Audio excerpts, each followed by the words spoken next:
Welcome to மது சமையல். இன்னைக்கு நாம ஒரு மில்லட் ரெசிபி பார்ப்போம். ராகி புட்டு. ஃபர்ஸ்ட் இந்த மாதிரி ஒரு பெரிய பவுல், அகலமான பவுல் எடுத்துக்கோங்க. இதுல வந்து நம்ம ஒரு பவுல் வந்து ராகி பவுடர் வந்து இதுல சேர்த்துக்கலாம். இந்த மாவுக்கு தேவையான உப்பு வந்து நம்ம சேர்த்துக்கலாம். உப்பெல்லாம் எல்லா இடத்துலயும் படுற மாதிரி மிக்ஸ் பண்ணிக்கோங்க. வெது வெதுப்பா தண்ணி வந்து காய்ச்சி வச்சிருக்கேன்.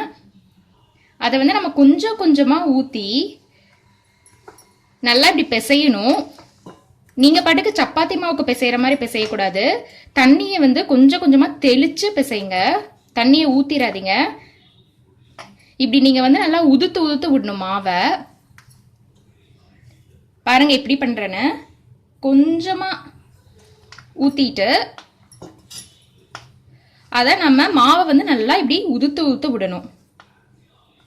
கட்டி வந்து ஃபார்ம் ஆகவே கூடாது. இப்ப நான் நல்லா உதுத்து விட்டு கட்டியே இல்லாம நல்லா உதுத்து விட்டு பிசைஞ்சிட்டேன். இந்த மாவு எடுத்து இப்படி பிரஸ் பண்ணீங்கன்னா இந்த மாதிரி கட்டி மாதிரி ஃபார்ம் ஆகணும். இதுதான் பதம்.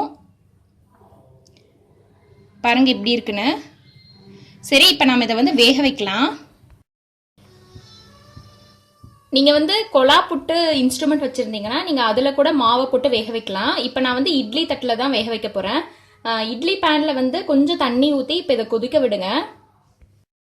இப்போ நான் இட்லி தட்டை எண்ணெய் ஊற்றி நல்லா கிரீஸ் பண்ணிட்டேன். இப்போ நம்ம இந்த பிட்டு மாவை பிசைஞ்சு வச்சிருக்கோம்ல, இதை வந்து நம்ம போடலாம். எல்லாத்துலேயுமே கொஞ்சம் கொஞ்சமாக போடுங்க. ஃபர்ஸ்ட் இந்த மாவு லேயர் வந்து கொஞ்சமாக போட்டுக்கோங்க. இதுக்கப்புறம் வந்து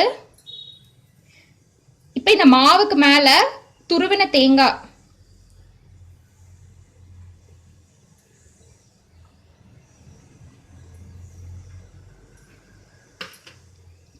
செகண்ட் லேயர் வந்து துருவன தேங்காய் போட்டோம். இப்போ திருப்பியும் மாவு வந்து போடலாம்.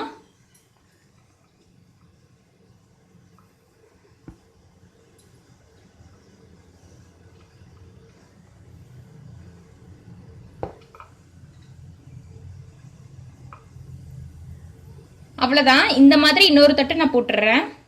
இந்த பிட்டை வந்து நம்ம வச்சிடலாம். இப்ப இது க்ளோஸ் பண்ணி 10 நிமிஷம் வைக்க போறேன். 10 நிமிஷம் ஆயிடுச்சு. இப்போ நான் வந்து ஓபன் பண்ணி பார்க்கலாம்.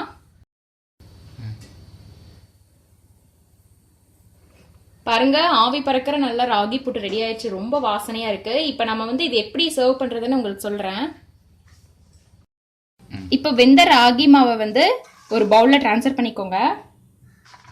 இப்போ வந்து நம்ம ஸ்வீட்டுக்கு வந்து நாட்டு சர்க்கரை சேர்க்கலாம். நீங்கள் வந்து சுகர் கூட சேர்க்கலாம். எப்போவுமே இந்த ராகிக்கும் இந்த நாட்டு சர்க்கரைக்கும் நல்ல காம்பினேஷன், நல்லா ஒத்து போகும். இப்போ நம்ம இந்த நாட்டு சர்க்கரை இதுக்குள்ளே சேர்த்து இதை வந்து நல்லா மிக்ஸ் பண்ணி விட்டுக்கலாம்.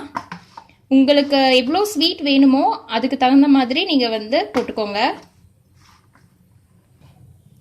பாருங்க, ராகி புட்டு ரெடி ஆயிடுச்சு. இதை நீங்கள் வீட்டில் ட்ரை பண்ணி பார்த்துட்டு எப்படி இருக்குன்னு கமெண்ட் சொல்லுங்கள். சேனலை சப்ஸ்கிரைப் பண்ணுங்கள். தேங்க்யூ.